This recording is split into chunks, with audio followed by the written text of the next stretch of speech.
Hey, Pastor Mark here. Hope you're doing well. Hope you're having a great week. I was watching recently an interview that was going on between an interviewer and a Major League Baseball umpire. He'd spent over 30 years umpiring the game of baseball. He'd had a decorated career. He'd umpired playoff games and World Series games, and he was just a really respected guy.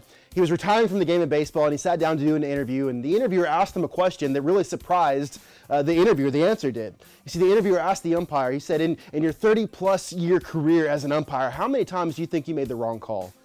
And the umpire looked at the interviewer and he said, none. And kind of baffled by the answer, the interviewer said, zero? None? Like, none ever. And the umpire said, zero. I never made a wrong call. And here's why. He said, in the game of baseball, I am the final authority on the diamond. And when the pitcher throws the ball, it's not a strike or a ball until I call it. He said, it ain't nothing until I call it. And what he was saying is really true. In the game of baseball, the umpire has the authority to call a ball, either a ball or a strike. And he can call a runner either safe or out. And they're not anything until he calls it. And interesting in life, you know, I've started to realize that I sometimes like to pretend as though I am an umpire and I get to call things. For instance, my purpose. I think I can call my purpose, but the reality is that I didn't create me. And because I didn't create me, my greatest efforts and my most determined results will only ever end in just really speculation and guessing when it comes to my purpose, because I didn't create me. A lot of times we look for our purpose in self-help books, and we look for it in videos and in magazines and in movies and in Hollywood and horoscopes, but the reality is that when it comes to your purpose, you can't call it and I can't call it. In Colossians chapter 1 and verse 16, the Bible tells us this. They're talking about God here, and it says, for by him, God, all things were created, things in heaven and on earth, visible and invisible, whether thrones or powers or rulers or authorities, all things were created by him and for him. Let me put it this way.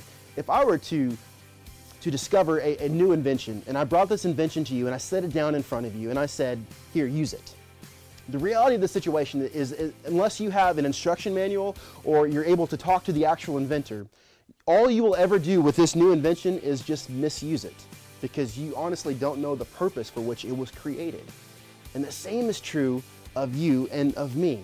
All we will ever do is speculate and guess as to what our purpose and our value and our significance here on earth is, unless we go to the instruction manual or we speak to the inventor, and that's God. So my challenge for you this week as you go about your life and all the hectic craziness in the schedule is that you would carve out time each and every day this week to dig into the instruction manual, the Bible, and begin to speak to the inventor or creator, God, who made you in his image for his glory, and ask him, why are you here? Just pray the prayer, God, why am I here? What's my purpose? What's my value? So many times in life we waste time, effort, energy, resources trying to figure out why we're here, what our purpose is, when we could actually just turn to the Bible and ask the inventor himself. I genuinely hope and pray that as you go to God with this, he will begin to show you what your purpose is and what his plan for your life is. I hope you have a great week, and I'll talk to you soon.